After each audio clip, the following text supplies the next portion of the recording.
bigger deal the Lakers are below 500 or that the Clippers are 9 games above?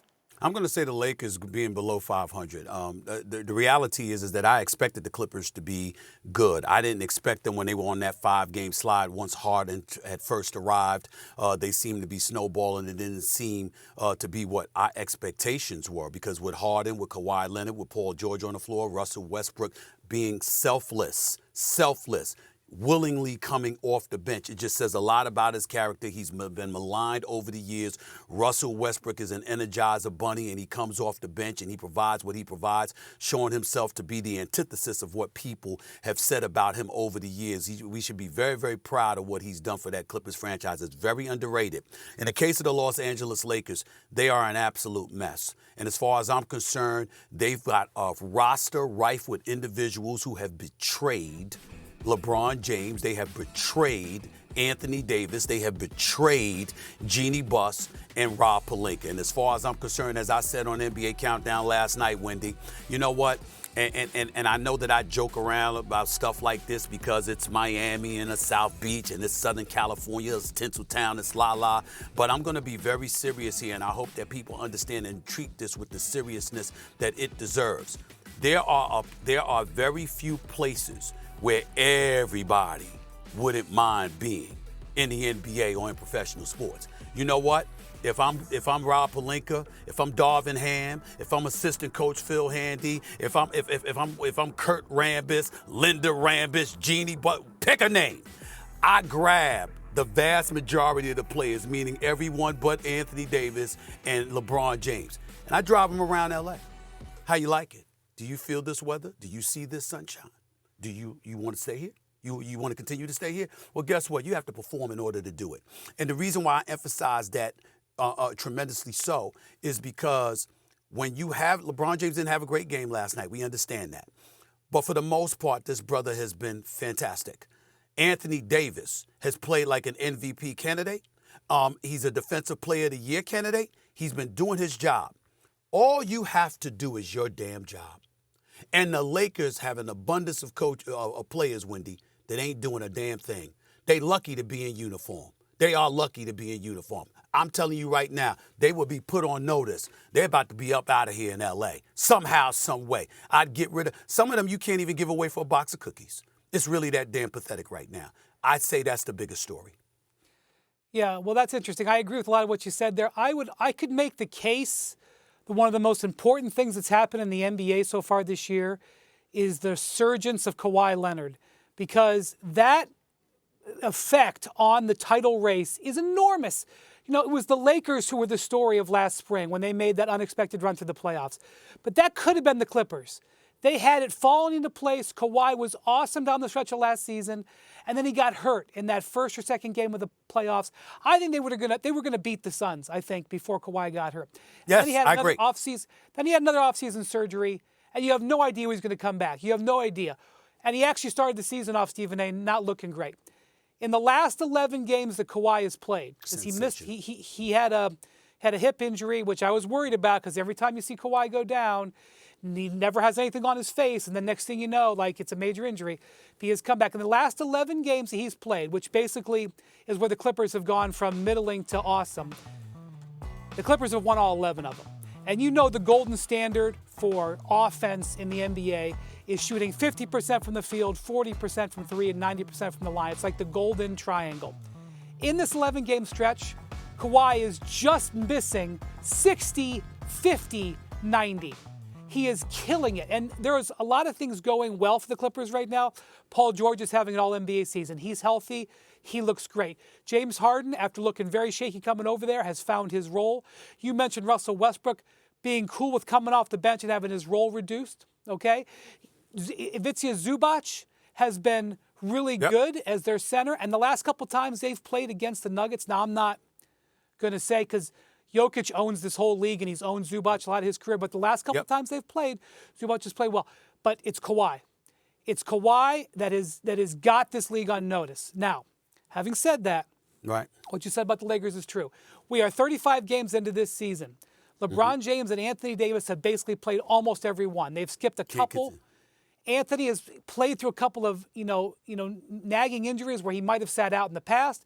LeBron's playing through illness. He was questionable with illness yesterday. He only scored 12 points. I don't know how it was affecting him. I know he must have been ill watching the team shoot. Anyway, they're 17 and 18, Stephen A. They're below 500 when they've had basically a healthy star situation. That is a problem. That is an indication that this team isn't there. And I know that there's been some injuries, and that's been a frustration for Darvin Ham especially.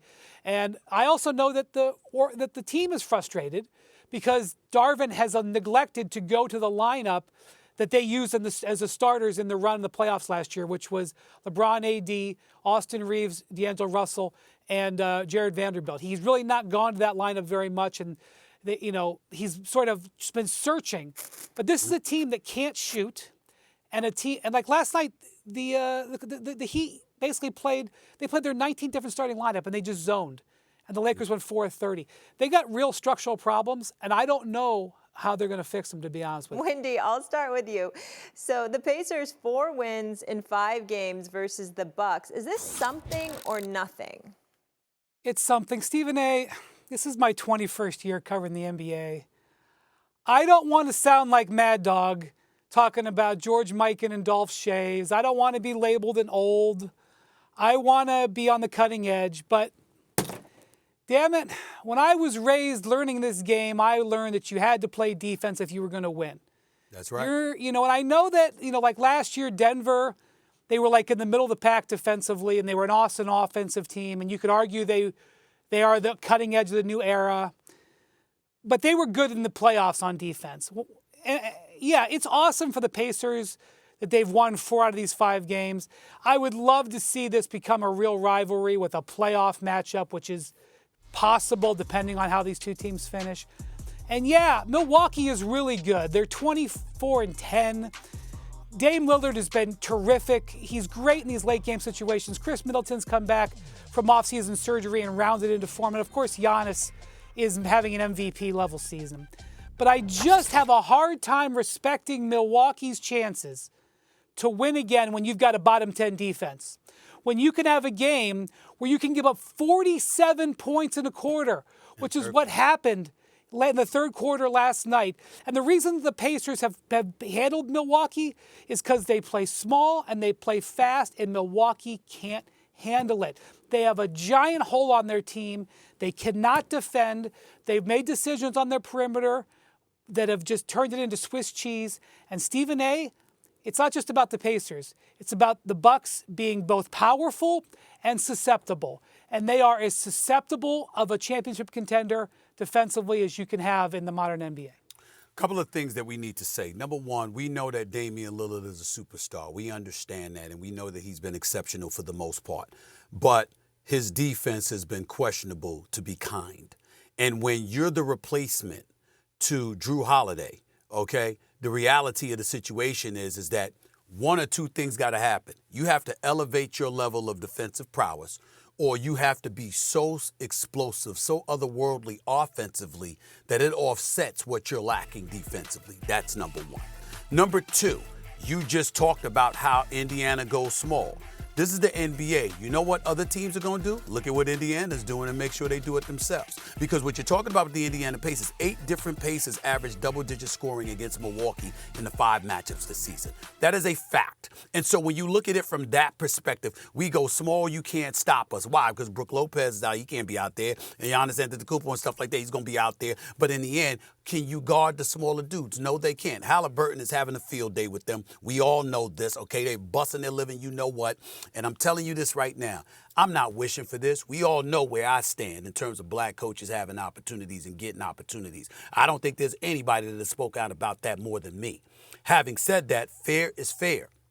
Adrian Griffin is going to get himself fired.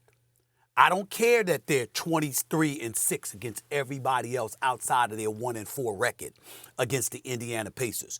You are the successor to Mike Budenholzer. When have we complained about a Mike Budenholzer defense? Think about that.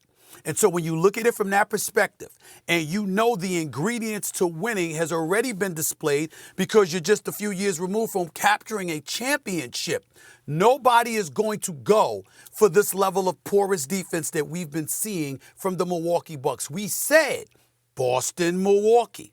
I watched the Miami Heat last night. Miami could beat Milwaukee again. And oh, by the way, Philly could beat Milwaukee. Milwaukee might not even be a top 14 when all is said and done if they keep this nonsense up. They better get it together, especially Coach Adrian Griffin.